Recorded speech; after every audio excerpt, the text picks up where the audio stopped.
ബഹുമാനമുള്ള കാരണവന്മാരെ, സഹോദരി സഹോദരന്മാരെ, വളരെ സന്തോഷം തോന്നുന്ന ഒരു സമയത്താണ് നമ്മളിവിടെ ഒരുമിച്ച് ചേർന്നിട്ടുള്ളത്. കരിച്ചാറ സ്വദേശിയായിട്ടുള്ള സുഹൃത്ത് സമീറും ഈ നാട്ടുകാരനായ സയ്യിദ് അബൂബക്കർ സാഹിബിന്റെ മകൾ ഹിസാനയും തമ്മിലുള്ള ഇസ്ലാമിലെ ഏറ്റവും മഹത്തരമായ നിക്കാഹിന്റെ വേളയിലാണ് നമ്മളുള്ളത്. ഇവിടെ നമുക്ക് ചെയ്യാനുള്ള ഏറ്റവും വലിയ ദൗത്യം എന്നുള്ളത് അവർക്ക് ബറക്കത്തിന് വേണ്ടി പ്രാർത്ഥിക്കുക എന്നതാണ്.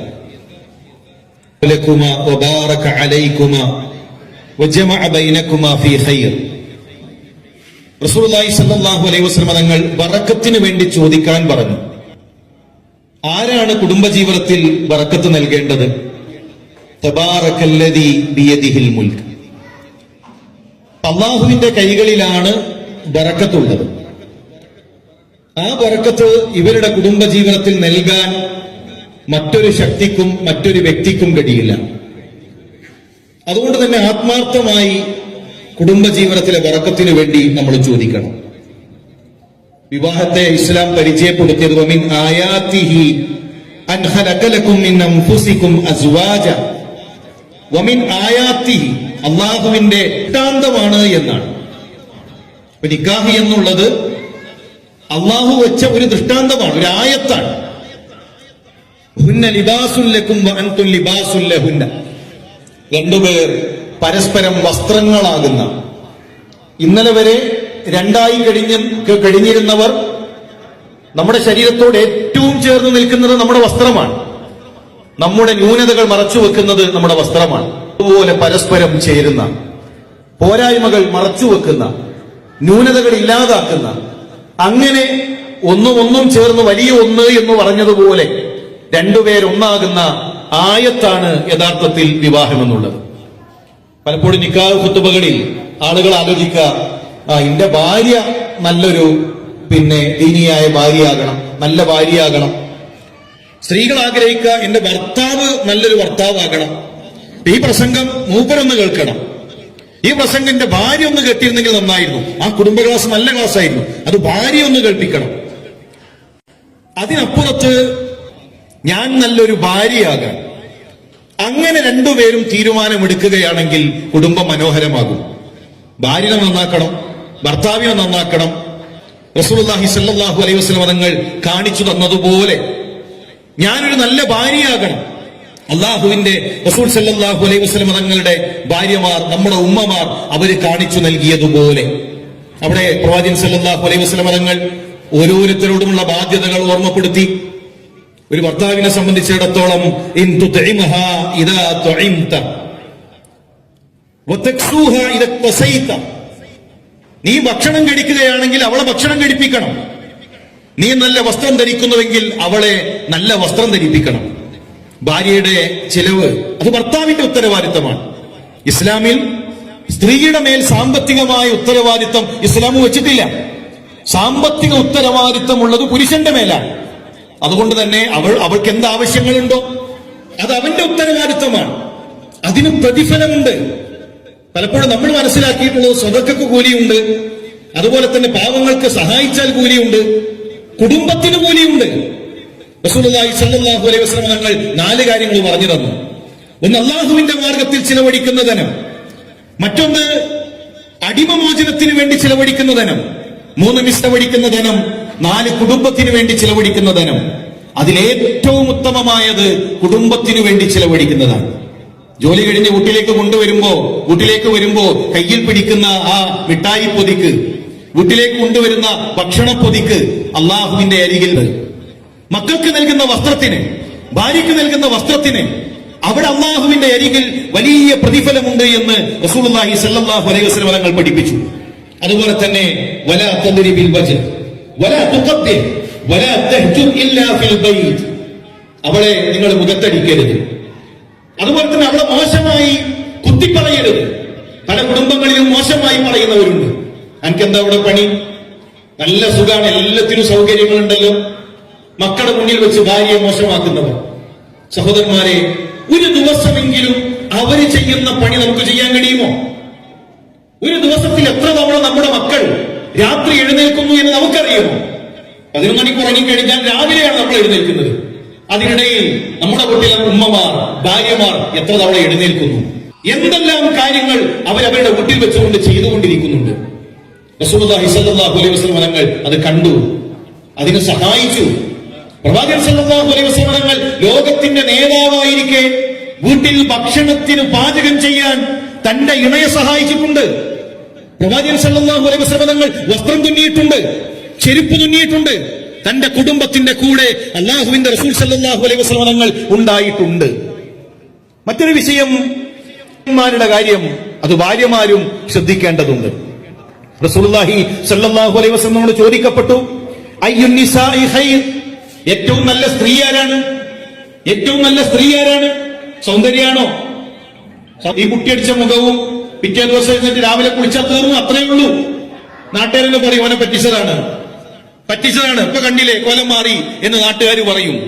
സൗന്ദര്യമല്ല, ഏതെങ്കിലും ആ രൂപത്തിലുള്ള മേക്കപ്പുകളല്ല. അല്ലാഹുവിന്റെ റസൂൽ സല്ലല്ലാഹു അലൈഹി വസല്ലം തങ്ങൾ പറഞ്ഞു കൊടുത്തു, അല്ലതി തുസുറുഹു ഇദാ നദറ, അവളെ നോക്കിക്കഴിഞ്ഞാൽ നിനക്ക് സന്തോഷം ഉണ്ടാകും. സന്തോഷം പകരുന്നവളായിരിക്കും ഒരു പെണ്ണ്. ആദ്യത്തെ വഹി ലഭിച്ചപ്പോ പ്രവാചകൻ സല്ലല്ലാഹു അലൈഹി വസല്ലം തങ്ങളുടെ കൂട്ടുകാർ മക്കയിലുണ്ട്, കുടുംബക്കാർ മക്കയിലുണ്ട്, പ്രിയപ്പെട്ടവരുണ്ട്. പക്ഷെ പ്രവാചകൻ സല്ലല്ലാഹു അലൈഹി വസല്ലം തങ്ങൾ ഓടിയെത്തുന്നത് ഖദീജ റളിയല്ലാഹു തആല അൻഹയുടെ അരികിലേക്കാണ്. മുസമ്മിലൂനി ഖദീജ, ദസ്സിറൂനി ഖദീജ, സുബ്ബു അലയ്യ മാഅൻ ബാരിദ. ഖദീജ, എന്നെ ഒന്ന് പുതപ്പിക്കണേ എന്ന് പറഞ്ഞ് പ്രവാചകന്റെ അരികിലേക്ക്, ഖദീജയുടെ അരികിലേക്ക് ഓടിയെത്തുന്ന റസൂലുള്ളാഹി. എന്തേ കാരണം? ഏത് സങ്കടവും ഏത് പ്രയാസവും ഖദീജ റളിയല്ലാഹു തആല അൻഹയുടെ അരികിലെത്തിയാൽ ഇല്ലാതായി തീരും. സന്തോഷം പകരണം. വീട്ടിലേക്ക് വരുമ്പോൾ ഏറ്റവും മാന്യമായി അവരെ സ്വീകരിക്കണം. ഇദാ അമറ തുതിഉഹു ഇദാ അമറ.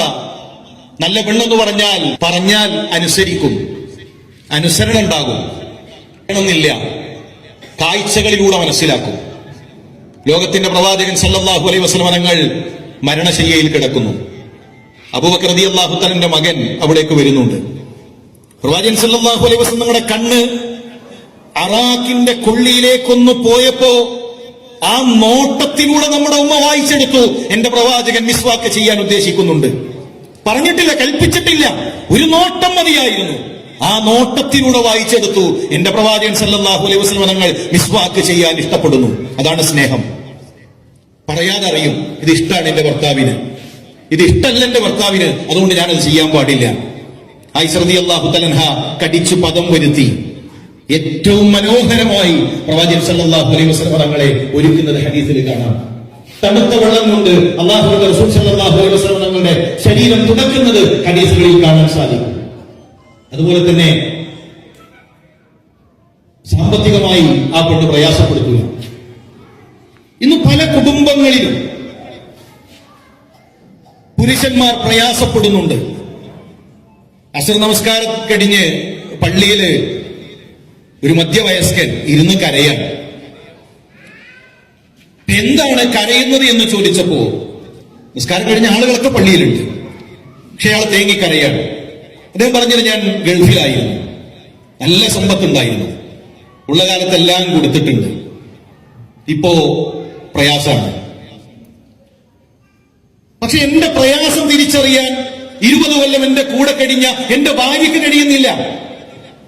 എന്റെ സങ്കടങ്ങൾ മനസ്സിലാക്കാൻ ഞാൻ കഷ്ടപ്പെട്ടു പോറ്റി വളർത്തിയ എന്റെ മകൾക്ക് കഴിയുന്നില്ല. അവര് കുറ്റപ്പെടുത്തിക്കൊണ്ടേയിരിക്കുന്നു എന്നാണ്. എത്രയോ പ്രവാസികളെ അവിടെ പിടിച്ചു നിർത്തിയിട്ടുള്ളത് കുടുംബാണ്. വരാൻ ആഗ്രഹമുണ്ട്, മക്കളുടെ കൂടെ, ഭാര്യയുടെ കൂടെ, വയസ്സുകാലത്തെങ്കിലും വാർദ്ധക്യകാലത്തെങ്കിലും കുടുംബത്തിന്റെ കൂടെ കഴിയാൻ ആഗ്രഹമുണ്ട്. പക്ഷേ വന്നിട്ടെന്താ, ഇവിടെ എന്താ ഉള്ളത്? മോളെ ഫീസ് എങ്ങനെ അടക്കും?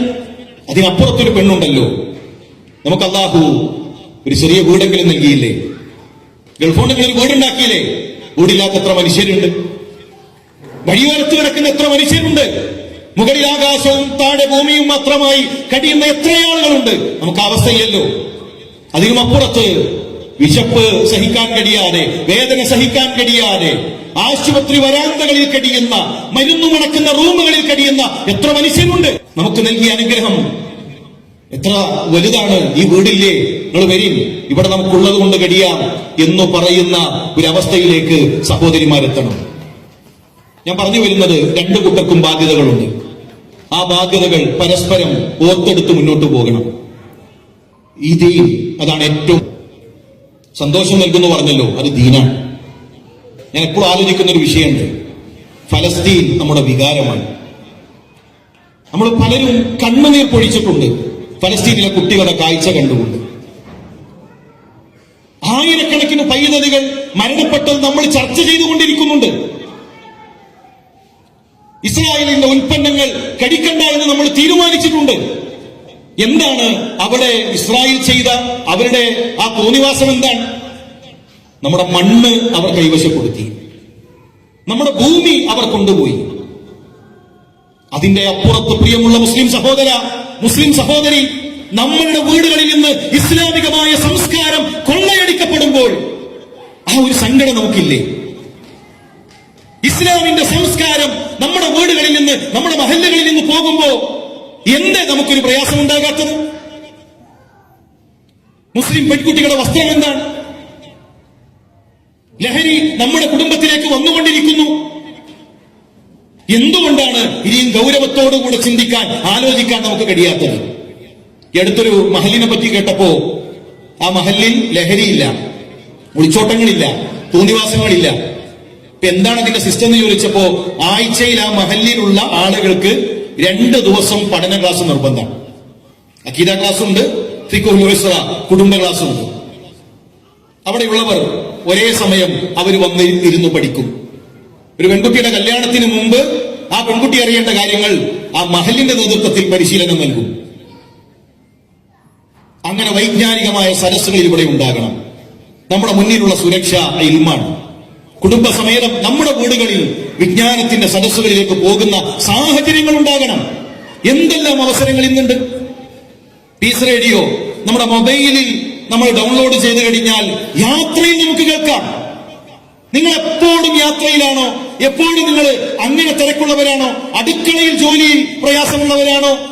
നിങ്ങളുടെ മൊബൈൽ തുറന്നു വെച്ച് നിങ്ങളുടെ അടുക്കളയിൽ, നിങ്ങളുടെ യാത്രയിൽ നിങ്ങൾക്ക് ദീന് കേൾക്കാൻ അവസരങ്ങളുണ്ട്.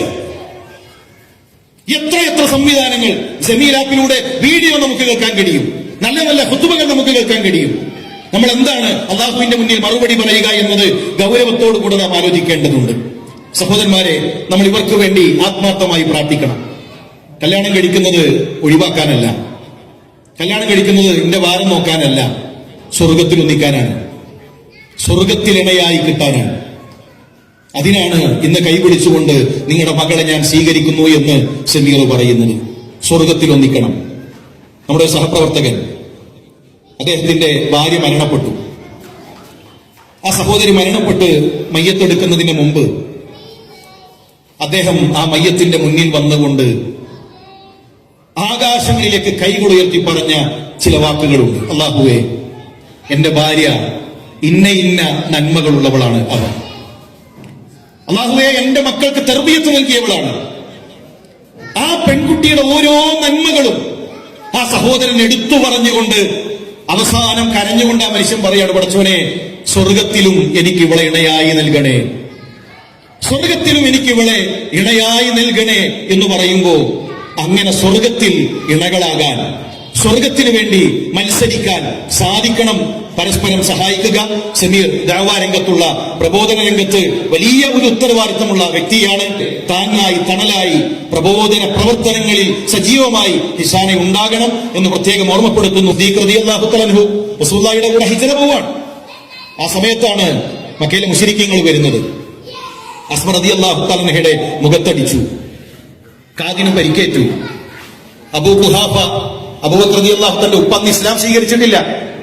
അന്ന് അദ്ദേഹം വന്നിട്ട് പെൺകുട്ടികളോട് ചോദിക്കുന്ന ഒരു ചോദ്യമുണ്ട്. അബൂബക്കർ മുഹമ്മദിന്റെ കൂടെ പോയപ്പോ എന്തെങ്കിലും തിന്നാനുള്ള വക ഇവിടെ ഒരുക്കിയിട്ടുണ്ടോ?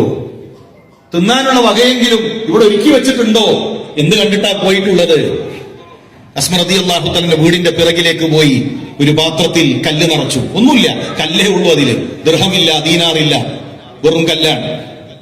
അത് പൂട്ടി, അത് അടച്ച് നേരെ വല്യപ്പയുടെ മുന്നിൽ വന്നിട്ട് പറയാണ്, ഉപ്പ ഇത് മുഴുവൻ ഞങ്ങളുടെ ഉപ്പ ഞങ്ങൾക്ക് വേണ്ടി സമ്പാദിച്ചതാണ്. ഒരാളുടെ മുന്നിലും കൈ നീട്ടേണ്ട ആവശ്യം എന്റെ ഉപ്പ വരുത്തി വെച്ചിട്ടില്ല. ഇത് മതബോധമുള്ള ഒരു പെണ്ണിന്റെ ഗുണമാണ്.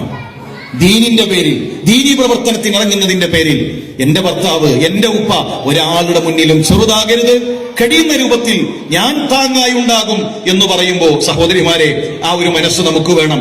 ത്യാഗം നമ്മുടെ ജീവിതത്തിൽ ഉണ്ടാകണം. മക്കയിൽ നിന്ന് മദീനയിലേക്ക് 450 കിലോമീറ്ററുകൾ താണ്ടിപ്പോകുന്നത് പൂർണ്ണ ഗർഭിണിയായ അസ്മ റളിയല്ലാഹു തആലയാണ്. ആ യാത്ര ആലോചിച്ചുകൊണ്ടാണ് നമ്മളുടെ ത്യാഗത്തിന്റെ മൂർച്ച എത്രയുണ്ട് എന്ന് നാം വിലയിരുത്തേണ്ടത്. 450 കിലോമീറ്ററുകൾ പൂർണ്ണ ഗർഭിണിയായ ഒരു പെണ്ണ് മക്കയിൽ നിന്ന് മദീനയിലേക്ക് നടന്നു പോകുന്ന ത്യാഗത്തിന്റെ ഏടുകൾ വായിച്ചുകൊണ്ട് വേണം നമ്മുടെ ത്യാഗത്തെക്കുറിച്ച് ആലോചിക്കാൻ. അതുകൊണ്ട് നമ്മൾ ആത്മാർത്ഥമായി ഇവർക്ക് വേണ്ടി പ്രാർത്ഥിക്കുക, ബറക്കത്തിന് വേണ്ടി അള്ളാഹുവിനോട്. അള്ളാഹു എല്ലാ ഖൈറും ബറക്കത്തും ഈ ദമ്പതികളുടെ ജീവിതത്തിൽ നൽകി അനുഗ്രഹിക്കുമാറാകട്ടെ. അവരുടെ മനസ്സുകളിൽ അള്ളാഹു ഇണക്കം നൽകുമാറാകട്ടെ.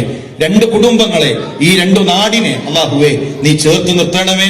ഫലസ്തീനിൽ പരീക്ഷിക്കപ്പെടുന്ന ഞങ്ങളുടെ സഹോദരന്മാർ അള്ളാഹുവെ അവർക്ക് നിർഭയത്വം നൽകി അവരുടെ നാട് തിരിച്ചു നൽകി അനുഗ്രഹിക്കണമേ. റഹ്മാനെ, നിന്റെ ജന്നാത്തുൽ ഫിർദൗസിൽ ഒരുമിച്ച് കൂടാനുള്ള തൗഫീഖ് ഞങ്ങൾക്കെല്ലാം നൽകി അനുഗ്രഹിക്കണമേ. ربنا تقبل منا انك انت السميع العليم انك انت التواب الرحيم. امين امين برحمتك يا ارحم الراحمين. السلام عليكم ورحمه الله.